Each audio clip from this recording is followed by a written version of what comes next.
This is Inside Indiana Business Radio for the afternoon of Monday, September 25th, 2023. I'm Kate Sharon.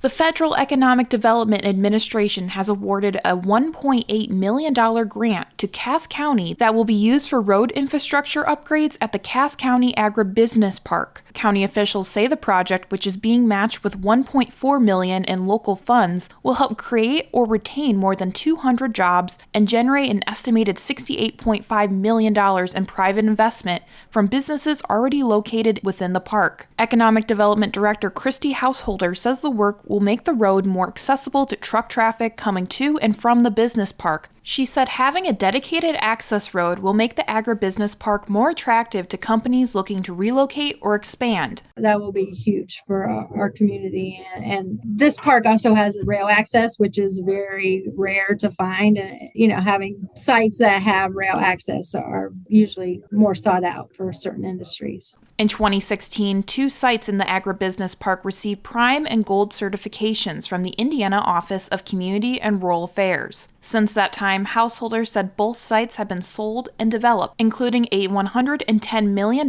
zinc recycling facility. Last year, Ohio-based Redline Equipment detailed plans to invest over $7 million to construct a new dealership and service center at the park. Householder said the road project will directly benefit both companies as they look towards future growth. The Biden administration announced Monday that it has awarded more than $1.4 billion to projects that improve railway safety and boost capacity, with much of the money coming from the 2021 infrastructure law. Indiana is expected to get $10.8 million for 2 rail projects, including $8.13 million to upgrade the Toledo, Peoria, and Western Railway Corporation rail corridor in Indiana to restore track, increase capacity, and boost safety. The Short Line Railroad line runs from Illinois to Indiana, with tracks between Logansport and Kokomo and Reynolds and Lafayette. The Indiana Department of Transportation will contribute funds totaling a 50.5% non-federal match. Also in Indiana, up to $2.69 million will go towards track improvements, grade crossing upgrades, and the installation of solar panels at certain rail facilities between Indianapolis and Louisville. INDOT will provide a 52% non-federal match. With federal pandemic relief funds nearing expiration, Hoosier schools still have about $1 billion up for grabs. IIB's Alex Brown has more.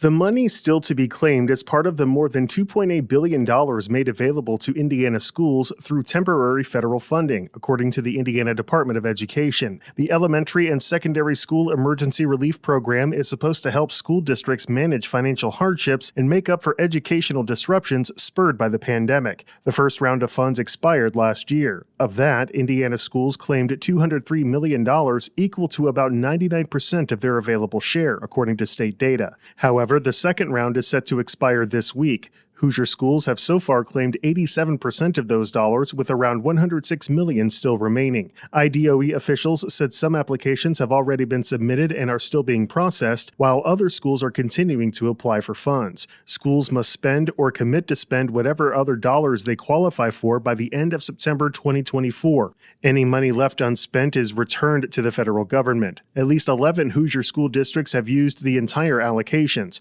That includes Randolph Southern and Tri-County school corporations. Still, some districts have requested little to no reimbursements. About 75 districts statewide still had 50% or more of their allocations available at the end of August. Some of those available funds will expire if not expensed by the next September 30 deadline. Alex Brown, Inside Indiana Business Radio. From the number one source for Indiana business news, this is Inside Indiana Business Radio. Get ready, Northeast Indiana. We're headed your way. IBJ Media, Inside Indiana Business, and the Indiana Economic Development Corporation invite you to the second annual Engage Northeast Indiana event, presented by CareSource, Indiana University, and Old National Bank. Tuesday, October 10th at the Grand Wayne Center. We'll be diving into talent, education, and other issues shaping the regional economy. You can find more at ibj.com/engage. A dozen young people in Oakland City will participate in an annual truck race in Mexico. Our partners at WEHT-TV report the group from Off-Road Motorsports Youth Foundation will be among the youngest ever to compete the more than 50-year-old Baja 1000. Some team members have traveled to Mexico over the last 2 years to learn more about the course. Plans are also set to simulate the race and practice at Fastest Lap in Evansville, which hosts several racing simulators. A Central Indiana not-for-profit was founded to bring teens with mental health issues into an environment they find enriching and therapeutic. Now, Carmel-based Ben's Ranch Foundation is expanding its programming to bring together small groups of 14 to 18-year-olds with mental or emotional health conditions to both improve their health and gain work experience. The new program would include 6 3-hour segments where participants can learn about farmhand work and other soft skills. The sessions would be at a variety of locations on Saturdays or weekday mornings. Ben's Ranch said in a press release the small groups are aimed at improving teens' mental and emotional health, providing relief from stressful environments, and preparing them for future work. A North Manchester restaurant has new ownership, and with that has expansion plans. The Main View, which sits on Main Street of a quaint rural downtown, shifted ownership recently from its longtime owners to new life in a local businessman. The restaurant will now be open for lunch, expanding its dinner hours. It also will allow for carry-out and dine-in orders and be equipped to provide catering. A press release said some long-term employees will continue to work under the new ownership.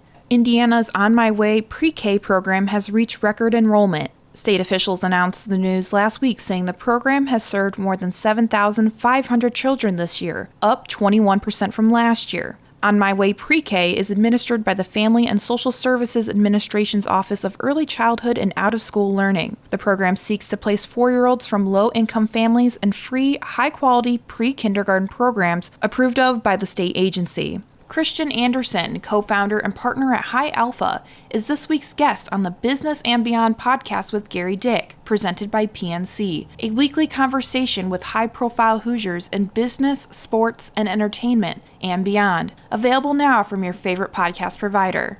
I'm Kate Sharon for Inside Indiana Business, Radio on Demand.